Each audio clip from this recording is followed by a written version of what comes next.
Zaporizhia direction, the 46th Separate Artillery and Ranger Brigade once again proved its mastery on the battlefield. Ukrainian fighters launched an FPV drone toward an enemy tank, guiding it with precision to its target. The strike was devastating. The armored giant was disabled instantly, flames bursting from within. Moments later, it was reduced to a burning wreck, left beyond any chance of repair or evacuation. For the enemy, another loss. For Ukraine, another clear example of how skill and technology. On June 1st, 2025, Ukraine carried out one of its most daring operations of the war, codenamed Web. It was a surprise strike by the Security Service of Ukraine, aimed deep behind enemy lines at the heart of Russia's strategic aviation. From trucks disguised under temporary shelters, FPV drones lifted into the night sky. Their targets, 5 of Russia's most important air bases, Olynya, Belia, Dyagiliovo, Ivanova, and Ukrainka.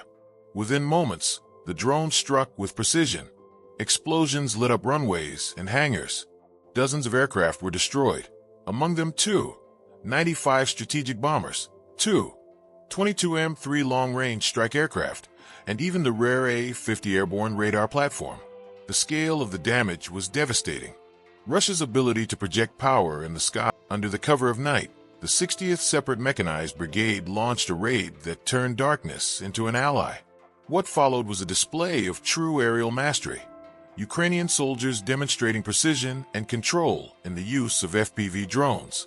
Flying low and fast, the drones slipped past enemy defenses, each one guided with pinpoint accuracy toward its target.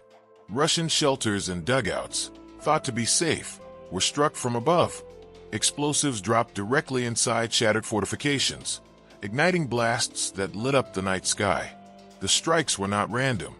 Every move was deliberate. Every drone flight part of a larger plan to deny the enemy any chance of consolidation. Positions prepared for defense were torn apart before they could be manned. By dawn, the battlefield told the story. Shelters reduced to rubble, trenches burning, and the enemy stripped of its foothold. For the 60th Brigade, it was more than a successful raid. It was proof of how modern technology, in skilled hands, reshapes the battlefield. This night operation showed that even in darkness, Ukraine holds the advantage. With precision, discipline, and innovation, its fighters turned fragile shelters into nothing but ruins.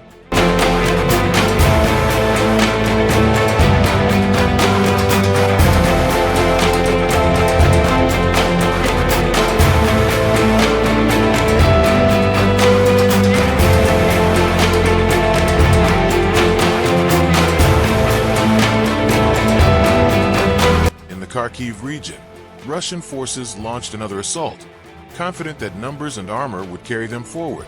But waiting for them were the Ukrainian fighters of the 92nd Separate Airborne Assault Brigade, together with the combat group Achilles. As the enemy advanced, Ukrainian reconnaissance quickly identified their movement. Orders were given, and within moments, the ambush was set. The first targets were 2 infantry fighting vehicles carrying Russian personnel. Precision fire and FPV drones struck hard, reducing both vehicles to burning wrecks and scattering the surviving soldiers across the field. Then came the centerpiece of the assault, a Russian T-72 tank. It pressed forward, but the defenders were ready. A coordinated strike landed on its armor, igniting flames and leaving the tank disabled in place. With its loss, the assault collapsed. The entire attack had been blunted in minutes. What was meant to be a breakthrough turned instead into another failure, another line of wreckage left behind on Ukrainian soil. For the 92nd Brigade and Achilles, this was more than a victory. It was a demonstration of unity and coordination. Each group knew its role, each strike was precise, and together they stopped the assault cold, strengthening Ukraine's positions along the Kharkiv front.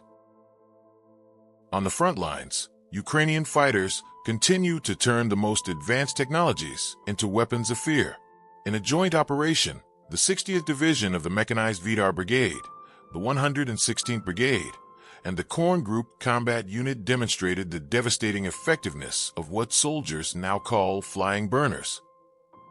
These are no ordinary drones. Fitted with thermite and phosphorus warheads, they carry a payload designed not just to damage, but to overwhelm. Guided with steady hands, the drones rise into the sky and move silently across the battlefield, unnoticed until it is too late. Over enemy hideouts and fortified shelters, the drones halt midair, then begin their work. From above, burning thermite cascades downward like molten fire. The glowing fragments slip through cracks and firing slits, pouring destruction into positions once thought safe. The enemy's cover becomes a furnace, their dugouts engulfed in fire. The reaction is immediate. Panic spreads as soldiers scramble to escape, abandoning their weapons and fortifications. What was meant to be a stronghold becomes an inferno, leaving no chance to regroup or defend. These flying burners do more than destroy, they break morale. Against them, there is no real cover, no refuge deep enough, no trench secure enough. Even hardened positions, carefully dug and camouflaged, are consumed once the fire takes hold. For Ukraine's defenders, this operation was not just another strike. It was a demonstration of coordination and ingenuity. The Vidar Brigade, the 116th, and Korn proved that the battlefield is no longer only about steel and armor. It is about precision, adaptation, and the ability to turn the enemy's supposed shelters into their graves. The message is unmistakable: nowhere is safe. In the skies above, the flying burners wait, ready to rain fire with unrelenting precision.